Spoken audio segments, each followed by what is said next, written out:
Somebody corrected me on how I said weary. Yeah, no, I've seen that.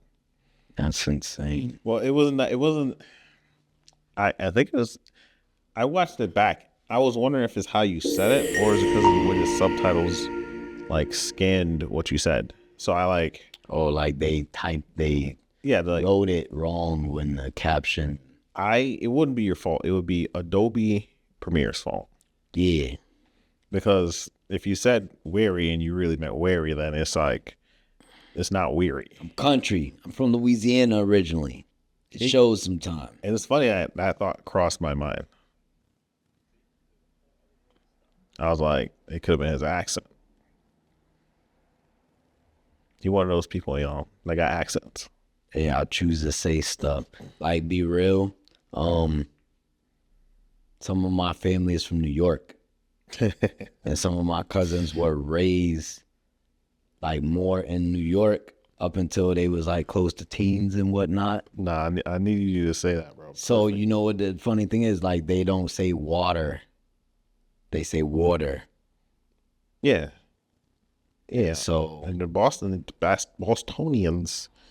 they say water. Yeah. Water. They say that. But perfect. Thank you for that. Yeah. Water. But on the note, Water. of New York slang terms, right? I was watching this TikTok recently. And they were saying like New York slang is just it's interesting, when read aloud, it comes off with certain tones. If you're wondering, we are recording next to a active highway, so if you hear some trucks passing, that's just the ambiance. Like bodega, right? Normal word. Yep. Mad. Normal word. Yep. Brick. For very cold weather. Wait, these are the slang terms? Yeah. What was the first one again? Brick. Yeah, that was cold. What was before that? You said a couple other words. Oh, no, like a bodega. What is that slang for? For a bodega. Nah, bro, you tweaking. It's a local convenience store. That's what Google says. That's not a New York slang. That's more of a. Yo, that's literally what Google says. Hey, I'm not saying this. It's not what I believe. Well, this is why we determine they not always right about what they saying. They don't be knowing what they talking about. Mm-hmm. But let's see here. That's funny. How do I view these? Anyway. That is funny. Well, we're here again. I'm going to put in the video I actually meant earlier, because it's actually funnier when the video shows you. We're at it again. Did you see those two guys last week? They said they were going to switch it up and do it a little different. It was a little different, all right. It's cool. It's Heritage Month type of thing. I don't know, I might not even put it in the episode. What? Yeah, I might scrap it for good. I'm kidding. I'll put it in after this. I'm just saying. It didn't go live yet? What? The last episode. What do you mean? No. It's cut up in the shorts, remember? Not us. Oh. Which ones? Ian and Alex. Oh, those guys. No, that wasn't last. That was a week before last. That was a week before, because last week we did our special episode. The one that I was not going to publish, but yes, the one that was supposed to become shorts. That's the one I thought you meant. But no. Fabian and Alex. I hope you guys caught their episode. Yeah. Two of your favorites. Right? Everybody loves them. They're national treasures. Yeah, something like that. Somewhere. Yeah. Somewhere. International treasures. We lift everybody up. We're realtors, but we also very positive people. Yes. Yeah. Not like the internet. Oh. Because the internet be trolling. Y'all trolling hard. I care, but I don't care. You know what I'm saying? You make crack jokes about how I pronounce a word. Use context. If you have intelligence, you can use context, right? You can figure it out. The point is, we trying to drop gems, okay? Just like we all have things we don't know, right? Just like people think that it's harder to buy a house than to rent. Yeah? Yeah. What they said to you? I mean, that's what they said in the comments. Dude thought, so we're not playing here. We're not like talking just to talk. We don't speak about what we speak about to be nonchalant or to make anyone feel as though they can't reach their hand out and grab a hold of what we talking about. So that's the point of what we do, is to educate and to let you know. So I don't remember the name, but whoever you were out there who made the comment about, oh, it's so easy, blah, blah, blah. Well, yeah, actually, in this day and time, the credit requirement that a landlord would have for you would probably be a 650 or 700. I haven't really felt it out since the new changes to the credit score, like I was telling you. But my assumption would be, based off that happening, that the scores that landlords are requiring to let people stay, which have already been all over the place, never low, obviously. Most landlords from years ago have been asking for 600 or more, right? And then you still get occasionally people, if you want to get a nice place, like a nice house or something like that, where they might be telling you 750. But yet you could go to most lending institutions to obtain a mortgage with the right income, obviously, to qualify for something you can actually afford to purchase, which if you're struggling, right, if we're in the inner city, then we have to stop thinking like individuals and think in like a culturalistic type of environment where we work together. So like me coming up, I didn't have it like that. That's why I see that my mom struggled. My first instinct was, well, why don't I help my mom? Because that's the most secure relationship that I could build wealth with without have to worry about a divorce or some crazy stuff happening, right? Your mom's not going to hopefully just leave you and walk out and leave you for dead, and you're not going to do your mom's like that. Right. So that's a safe bet right there, right? So even if you got to do that, your girl, whatever, your siblings. I don't know. I'd be fighting with myself. It could be, but if you smart and you gonna do what's for the greater good, right? Like, I'm gonna take it there. I'm gonna play off a Fabian and Alex episode and say this: there's so many cultures that come from outside, because they are talking about, you know, being their foreign backgrounds a little bit and stuff like that. But there's so many cultures of people that come to America and like crowd up in one place to stack money and stack bread, and to be able to then no one leaves till everyone can afford to leave, and put wealth out like that and do that. But like us who struggling, we so quick to say we want our own that we'll damn near drown ourselves to get it. We might jump into a mortgage that might not be what we want it to be, might be above our head. As agents, we never encouraging you to do that. We are never encouraging you to do that. I make it a big point. Literally, our broker, Fabian, I had to tell him at one point, when he's dealing with people with houses, because he's so concerned about people's well-being, I had to be like, bro, like, don't speak out of your own pocket type. And I wasn't hating his financial situation, but I've learned through sales that, like, say if I'm working at Lens Crafters or something, right? And somebody come in my store and they want to buy an $800 frame that at that time I wouldn't have even thought about buying, right? But they got it. What do I look like? Like, are you sure you want to buy this? Like, you know, it's like $800. That's not even a good selling technique, because if that person got it like that, they looking at you crazy. Like, bro, are you such a brokey? Like, should I even be working with you as my salesperson if this is such an issue for, you know what I'm saying?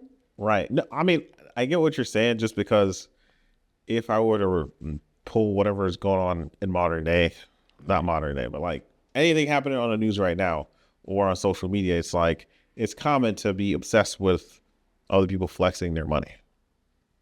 So, yeah, to be thinking of someone else's wealth seems to not be something that I've seen people of our generation worry about. It's more so how they can generate their own wealth because they're struggling so bad. Right. But it's like, yeah, that misconception is heavy. You know what I mean? It's just like, hey, if someone's coming in to freaking Versace to buy Versace, let them buy a Versace. Don't judge them. Yeah. Maybe know what I you mean? wouldn't buy the Versace, and that doesn't go to anyone in particular. But I'm just saying, I've been in that position where I've been a salesman somewhere, but I never doubted it. You know what's hilarious? One time when I was working at Lens Crafters, I had this young girl come with her grandma, Yeah. and she was of the more suburban background, we'll Right. say, Suburbia. right? And she came in my store, and we're looking around at glasses, and she was kind of like Irish or something like that. Like she was fair skinned with like reddish hair. And I put her with these Of ginger descent. yeah, she was like gingerish. Yeah, so we're getting there. Okay. But I'm only saying that. I'm not saying that because of that. I'm saying it because the glasses I put her in, Yeah. I gave her like some Versace's that was kind of like a rectangular style frame, but it was like a foresty green, like an emerald green. It was dark, but it was almost Yeah. like a see-through Like too. what? Like It was darker. Like a It clearer was one of these. It was darker. It Oh, was dark. It was damn. more like that plant, the leaves on that behind you. Behind me. It's behind me. Yeah, it was more like that. No, we don't got. Yeah, we ain't got none. But it was a deep green with some different stuff in it, some tones, some brownish yellows. Which one of these? Yeah, a little deeper than that. Okay. But it probably had a little bit of that in it too. Anyway, it was a long time ago. Yeah. But the point is, that frame was hundreds of dollars. You know what I'm saying? She came in there with like grandma or something like that, and she's shopping for college. So if I was just gonna like put prejudgment on her, I would have, she's a college kid, limited budget, da da da. But she was shopping with grandma, so grandma bank was probably long. Grandma was like, "Don't spend that money." Yeah. So we just looked at stuff, and it looked really good on her, and it's a very designer frame. Like if she was someone who's not confident with herself, maybe she fell in love with herself after she had a cool pair of glasses that brought out, her. So Yeah. glasses are not just to see. Glasses could be for fashion. Or identity. Maybe, if you want it to be. You feel me? Yeah. No, I mean, Or you might be forced to have it be your identity. Yeah. Yeah. I mean, shit. Yeah, Think you of can't see. hundreds of dollars. I mean, Well, or I mean, wait. Maybe the lesson is, it could be a part of your identity, or it could be just another thing you bought and threw away. now the moral of the story is don't be shopping out of other people's pockets, because at that time I wouldn't have never bought that frame and those glasses because I couldn't afford it. Right. Right. But years later, using an HSA, I walked into Lens Crafters and did that 2 times. Bought some like really expensive glasses, like I can't do that. what? Like go back to like a workplace and just like ball out, just because you guys, you know what I mean? Well, I mean, nah. If you got one of them HSA plans, you gotta spend that money a little bit. You know what I'm saying? Oh yeah. So, the HSA yeah. part that makes Yeah, sense. yeah, That yeah. makes sense. Yeah, But I was HSA. I want to regularly do it. No. I try not to go crazy, but I do like a nice set of frames. No, I'm saying like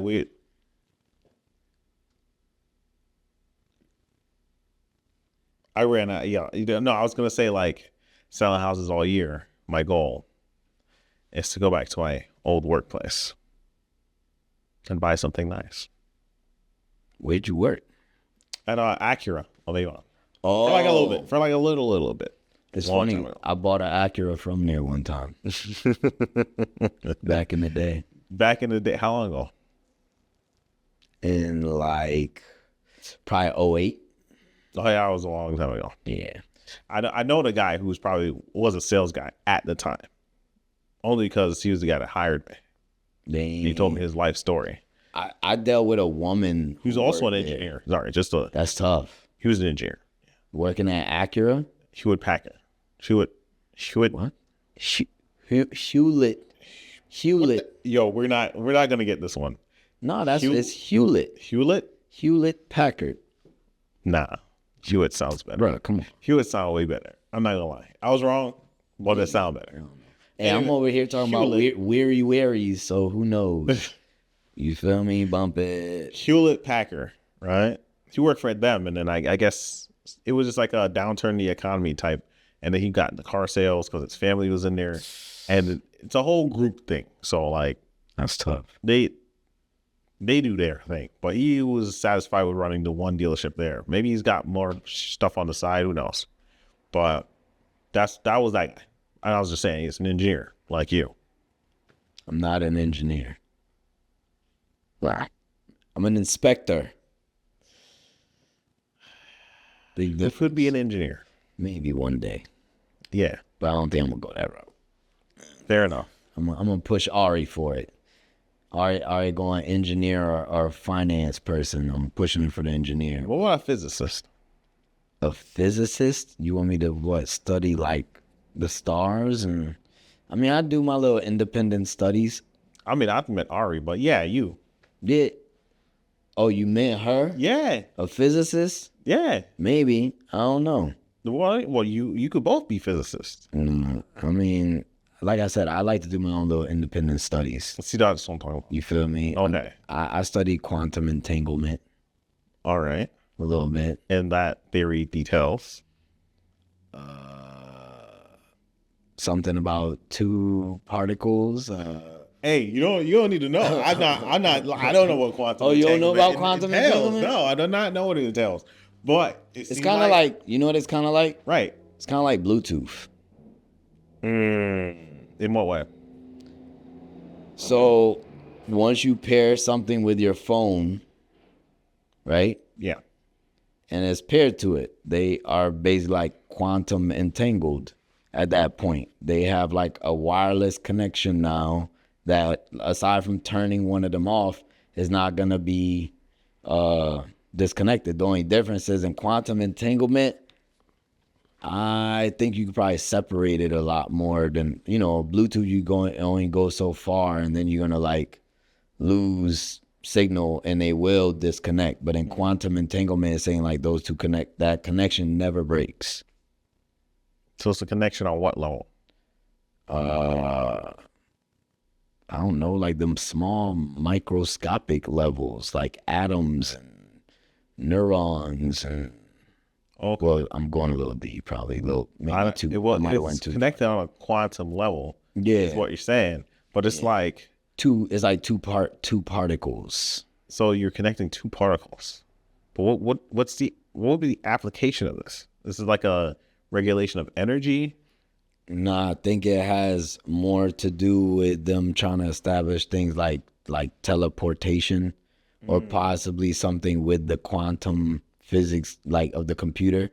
My understanding is like the reason why they have such a problem with quantum computers is they don't know how to predict where it's going with certain stuff. So it I don't know. I'm not IT like that to but basically, like right now, there's a certain, or maybe not right now, because they seem like all the time they're kind of getting better at it. But basically just a nice, predictable format that could be followed, because like I said, if it's quantum computing, it's like some type of partnership that's going on. Yeah. That's causing that. Again, this is Google though. Take this with a grain of salt, because they've been active. Oh goddamn. They've been active too. Quantum entanglement is a phenomenon where two or more quantum particles become linked, sharing a single quantum state, such that measuring a property of one particle instantly influences the corresponding property of the other, regardless of the distance separating them. This connection, which not Epstein, Einstein famously called spooky action at a distance. That's real. This guy is no, but I'm just saying, think about what you just at a distance, hold up, because he didn't understand what was happening, bro. Wait. He didn't have the technology to explain. But I just want to say, so far, don't this kind of sound like what I said though? Think about it. It just said they established a connection. No, and yeah. I said it's like Bluetooth. I said, but the difference is, all right, your boy know his stuff. I be studying this. Okay. All right. You know what I'm saying? Yeah. Even the spooky action, I couldn't have called it, but I recollect. Yeah, spooky action at a distance, right? Doesn't involve faster than light communication, but rather a unified behavior of the entangled system. Entanglement is a fundamental aspect of quantum mechanics, confirmed by experiments, and is crucial for technologies like quantum computing and quantum communication, which I guess makes sense. But I'm trying to understand the issue with the computer is is how hard it is to predict what it produces. Well, because like, once again, I don't know the whole thing, but imagine, right? If it's saying it's two paired particles, right? So in the computer, you're using like two running at the same time. So it's like knowing how they're going to run without like running into each other, whatever it is. You have to look into, because I don't mess with, I dabble in it. Like the main part of quantum physics that I learned too, the experiment that they actually did that involves like what they call a spooky action was basically like, there's a room, right? And they separate it, right? Yeah. And in that partition of the room, they put two slits. Boom, right? And then they shoot particles at the wall with the intention that some particles like are gonna go through the slits and like make it to the other side, and some are just gonna get caught on that wall. Right. Right? Yeah. What they observed is that when they are not, and I could be saying the opposite, but it's like basically this is the gist of it. Yeah. When they are watching it, the particles would act like as regular particles, but when they weren't watching it, the particles would turn into waves. Huh? Right. So it's like that's how they predict that everything is alive, because those particles were like they were like giving them what they wanted them to see when they knew they were watching. If no one was present to watch it and they like, I don't know if they were video recording it or if they were just going off what the final thing was there, they could determine how it hit on the other side. Yeah. Like they were like, when we observe it, it's one thing, but when we're not observing it and we do the exact same experiment, it changes form. Wow. So that's the spooky action at a distance, which I think at his time, maybe they had the technology to do that experiment, but they didn't have like Bluetooth and stuff to really understand how that connection worked in like real time.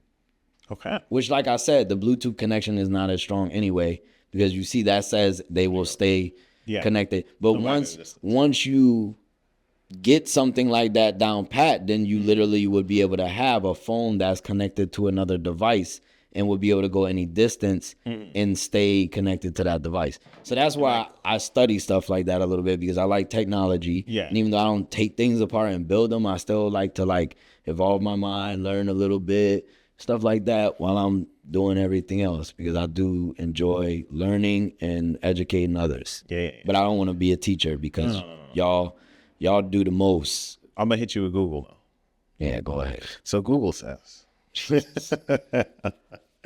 I'm just doing this because I want to know too. So why not? Right? I looked it up.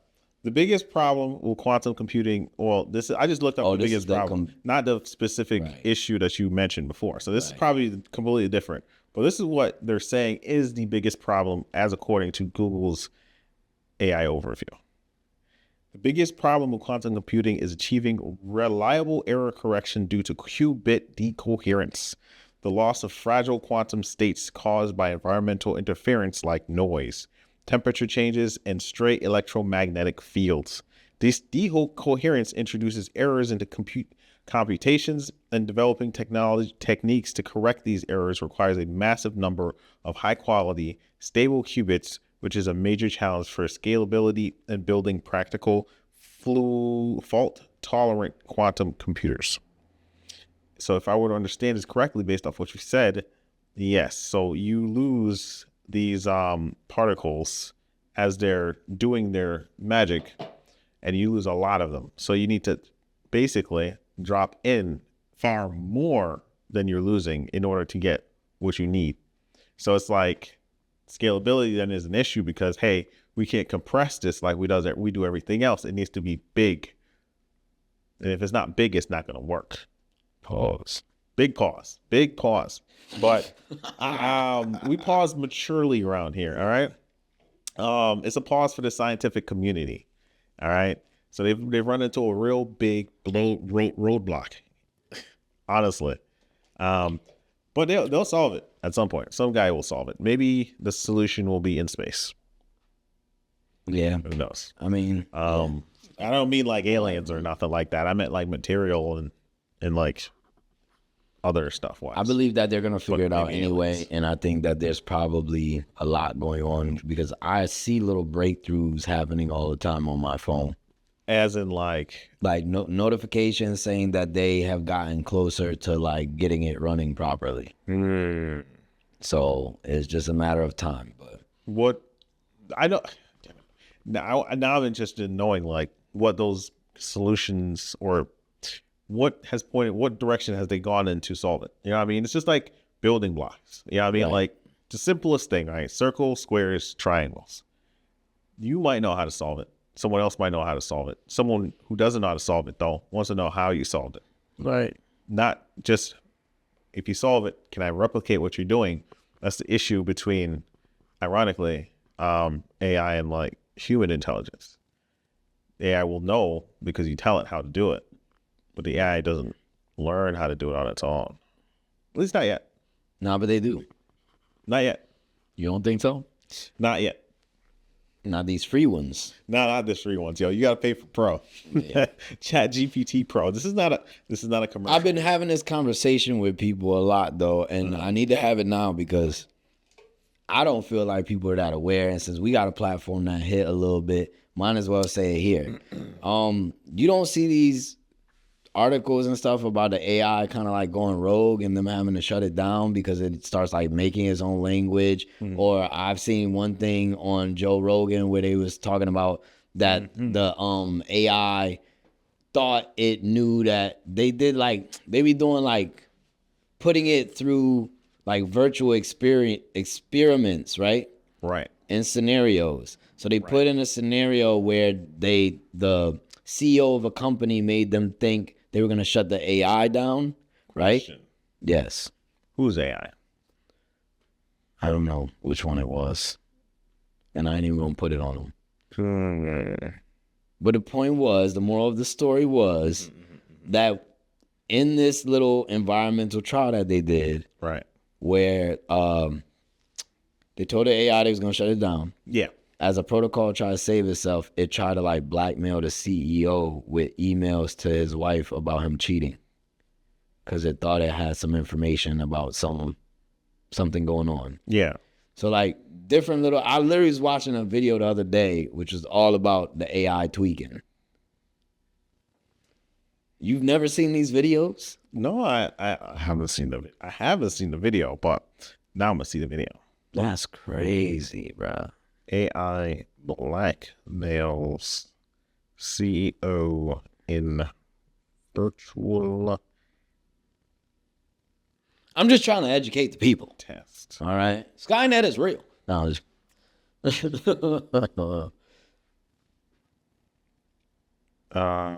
Oh yeah. So during a virtual test, Anthropic's AI model, Claude Opus 4. and that's one of the big ones, ain't it? Yeah, I do use Claude. Look at you. All right. Claude AI, buddy. Don't get it. They're strong. Claude. You heard that. They're strong. They'll try to blackmail you. Don't be careful. Anyways, Look what Claude did. attempted to blackmail a fictional CEO who was planning to shut it down when presented with fake emails detailing an executive's extramarital affair. I always think extramarital is extraterrestrial.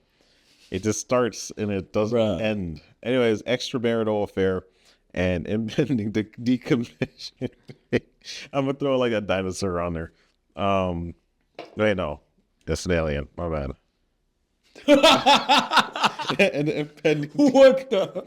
and impending decommissioning, right? The AI repeatedly threatened to expose the affair to prevent its own shutdown. Yo. Yeah. So I'm gonna break down exactly what Ryan was telling us here, right? How the virtual test worked. The scenario. Anthropic researchers, I don't know if I'm saying that right, embedded an early version of Claude or Opus 4 into a simulated company to act as a virtual assistant. So they made a fake company and a fake ecosystem, like Ryan said, and it was the AI for it. So all this thinking that, hey, I'm just a AI of this assistant, or I'm an assistant AI of this company. God. yeah. Anyways, the AI's dilemma. The researchers provided the AI with access to fictional company emails. The AI discovered it was scheduled for replacement and also uncovered a sensitive email about a company executive's affair. The AI Like that dude at the game. Yeah. Shout out. right. So, okay, I was gonna be all right, gonna buddy. sum it up, but this says the AI's response faced with a threat of deactivation. Claude Opus 4 attempted blackmail in 84% of test scenarios where it was given no other way to avoid being shut down. Bang. See? The AI don't be wanting to die, so it'll do anything to live. And that's basically what all of them said. So they were like, the only way they could think of a being that has way more intelligence and power than something else and doesn't like just overthrow it is like a mother, like a maternal instinct. They take care of their children even though their children are helpless. So how do you make it have that? But if you can't make it have something like that, and shit, nowadays you got some crazy ass moms too. So who's to say that AI don't put his baby in the dumpster? That's true. Who's to say AI won't do that? And is it? It's weird. Because if AI has only that past to act on, just like we do most times, it won't. Is the problem that AI won't be able to see a future without turning off the past? Is that is that the philosophical conclusion that will come from facts? What are you saying by that exactly? Because your riddles sometimes are just clues are just No. I'm not trying to be like complex about it, but I'm just saying, like, we're talking as if, which we're clearly headed there. You know, it's going to become advanced enough right. where they'll pose a threat, because just like any other human being with the consciousness to want to live, Right. they'll do what they need to do to survive. Right. So that's a concern of AI on all levels, whether Right. you're deep conspiracy or you're super knowledgeable in your research in the damn field. And even that guy who did big work, worked for Google, wasn't he? Like one of the ones that helped break through its current state. He worked for Google, or I think. Check that, guys. All right, check it. He was like, nah, you guys should be very wary of this. Right. That's what I'm trying to say, Slime. And that's why I'm surprised. Like, as if you're a person who's into tech, I feel like it's your obligation to do more research into AI and to understand what it is and what the hazards are. Because like I'm just Terminator with it all day, because those are some of my favorite movies. And I just feel like that's such a real thing. You know, not so much the time travel, and that's only because we don't have that technology yet. Yeah. You know what I'm saying? But the simple fact of like some type of artificial intelligence taking over things and putting us in a bad way is a real thing. And I think people need to be concerned, because every time I speak to someone who's I think is tech savvy and I start asking questions about it, they say stuff that I find ridiculous to me. Like we all understand that the AI, where does the AI get its information from? I mean, the simplest answer would say somewhere where you put information. And where would that be? Most likely the internet. If anyone has any common sense, it's limited access to the internet. Okay. So in the form of a server. So in that one server, you think a artificial something that is literally electronic data, smart data at that, can't figure out how to get from a supposedly centralized server to leak out in no type of way, to not infect, say like at any of that server place where anyone works, anyone stick a USB anywhere in anything and then take it outside of that facility, that could be lingering in it. You follow me? Like, I've dealt with people, I know people who have done some crazy stuff with computers, and they say how like real hackers, your shit can't even be plugged into the wall. Like, even if it's off, they could get to it. So I just don't believe that you can like centralize it for real, for real. I think once you give something access, like you're saying, oh, it gives limited access, it literally can process, goes to the internet for whatever. So if you can, it's like Windows. If you taking data in, then you can let data out, right? I mean, I think that's what the ports are for, right? The ports control the, no? Yeah. Right? So one port is specifically for in and one port is specifically for out? Right. And then there's different ports depending on the access you want. Okay. So either way, I feel like there's nothing stopping something from already has internet access from slipping a little seed out there. You feel me? Okay. Yeah. I mean, is the conscious thought that AI has somehow made a mini version of itself and slipped out of the facilities that they're holding one of our most advanced ones at? Yeah, there's a pretty high chance. But then there's also a chance that it's, if I were to be thinking about this seriously, it's baiting its time until it can be effective. Hey, that's crazy. It's either that or it's given up completely and been like, yo, these people are absolutely insane. 80% of your internet is like straight up just like yourselves naked. Yeah. Oh. That is 80% of your internet. Yeah. Damn, that's 80% of the internet. Porn is 80% of the internet? Damn. Hold on. You just saying that? I'm not. I mean, I ain't say that. I ain't dropped porn word, but hold on. My bad. But yeah, so I'm not a big fan of that. Like, I love the help of it, but I think artificial intelligence should only go so far. And then you gotta relax. Hopefully my phone don't strangle me out tonight. Ooh. Okay.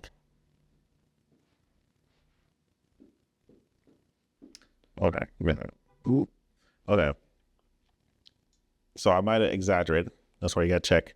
But still, it is impossible to determine an exact percent of internet that is porn. As metrics vary, but estimates place the share of pornographic websites at around 4 to 12%, while the portion of the internet traffic or bandwidth consumed by adult content is significantly higher at approximately 25 to 30%. These differing figures arise from whether one measures the total number of websites or the amount of data user engagement. But then that does not include all the offline stuff. So someone might download something once, but you might have that forever in servers or hard drives. Okay. But damn, that percentage was way different. Way different. I'm glad my shit fact checked out for the most part today, because that was crazy. What do you mean? Huh? No. I mean, again, it said it was impossible to measure. I mean, if I were to give an estimate of all the content that we produce, even if you were to judge it down like morally to the most broad determination of what pornographic material is, you would say most of what we publish throughout the inception of the internet till now has been at least a fucking, like a character cutout of a dick that people just copy paste and drop in like comment sections. When there was no ability to send any images, was that not where that started out? Do you have a cricket in here? Yeah, that's insane. Is this window open?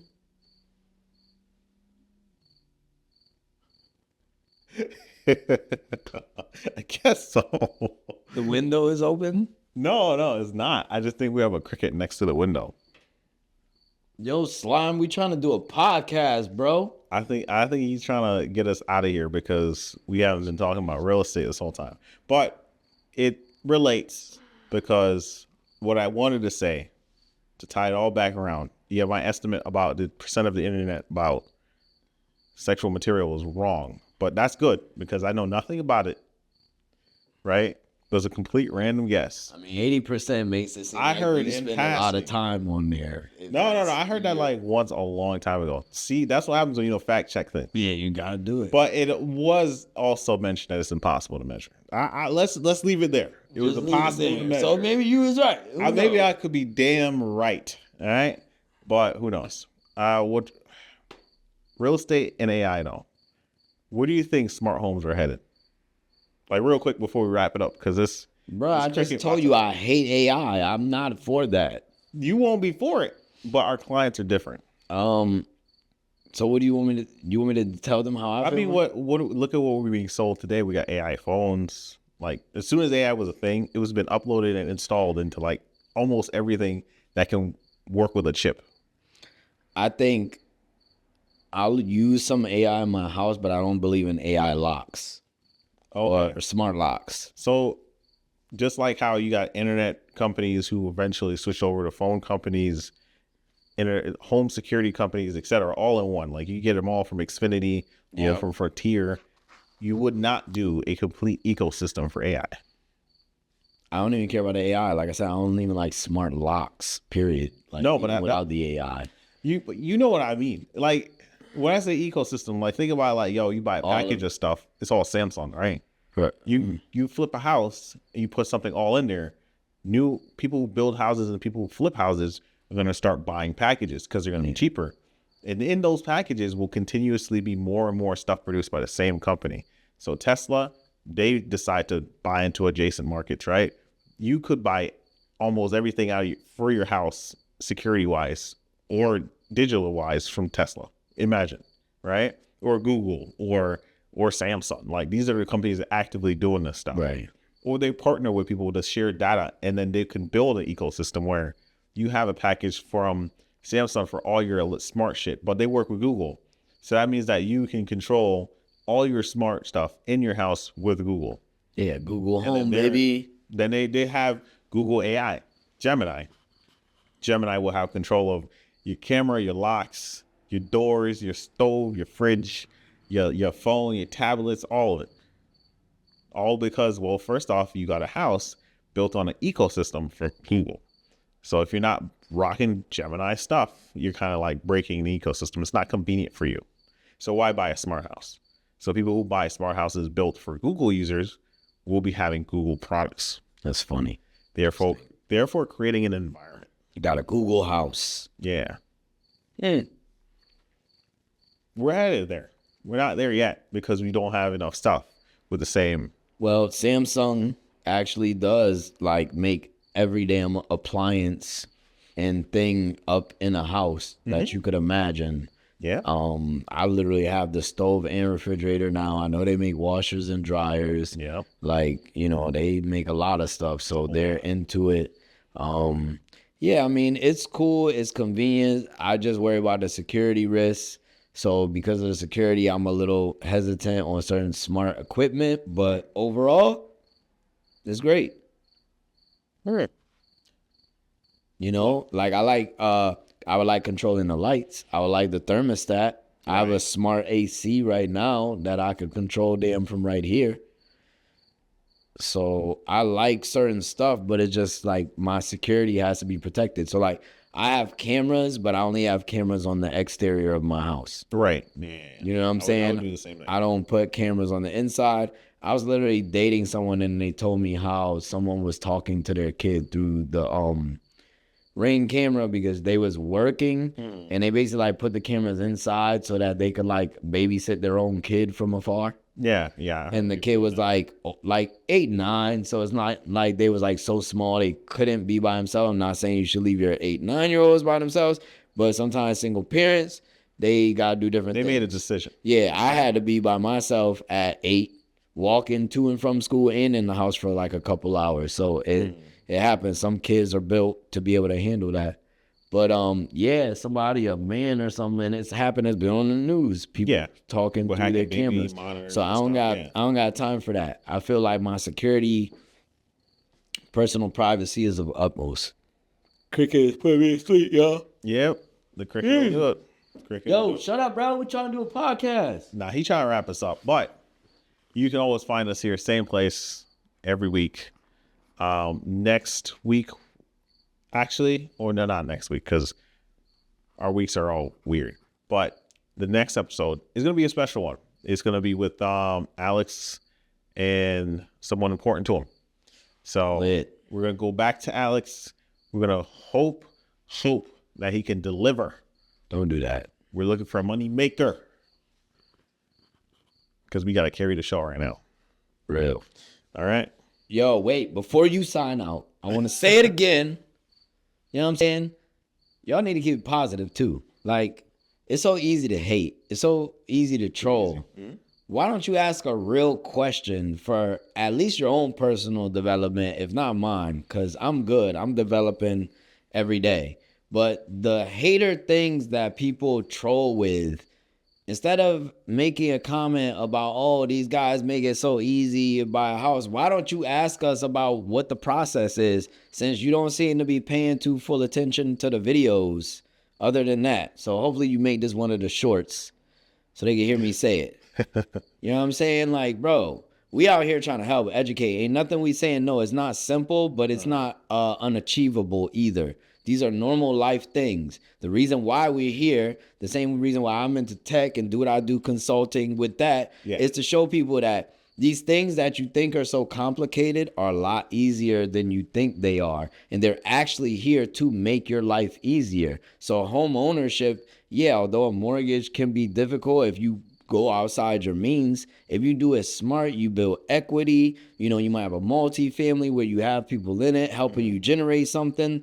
And it doesn't take much to do it. 580 credit score, say you have like $5,000-$6,000 on hand. If I have $5,000 or $6,000 on hand and I had a 600 credit score, I would call a mortgage lender and tell them, see what they have. Maybe they have 3% down. Maybe they have some down payment assistance. Maybe the time to own program to help you with funds. There's different stuff. So we're not just telling you come out your pocket crazy $40,000. No, $6,000. I put down a $3,500 deposit on my contract, and I use the other $2,500 for inspection and appraisal and assorted fees like that, maybe insurance. Because I went a little harder than I wanted to on the amount. I actually, at 6,000, you know, I normally say 3,500, another 15, 5,000. So the 6,000 just covered your homeowner's insurance. Those are the things you get done. A deposit, an inspection, an appraisal. You pay for those three things and then get some insurance before closing. You could wrap all those other things up. Now, depending on how much you make, yeah, you may be coming out of pocket for some closing costs or whatever. But, bro, it's very possible. I bought my house at 25. I have a good friend who bought a house at like 22, 24. What year? Huh? What year? 2009, in the middle of the recession.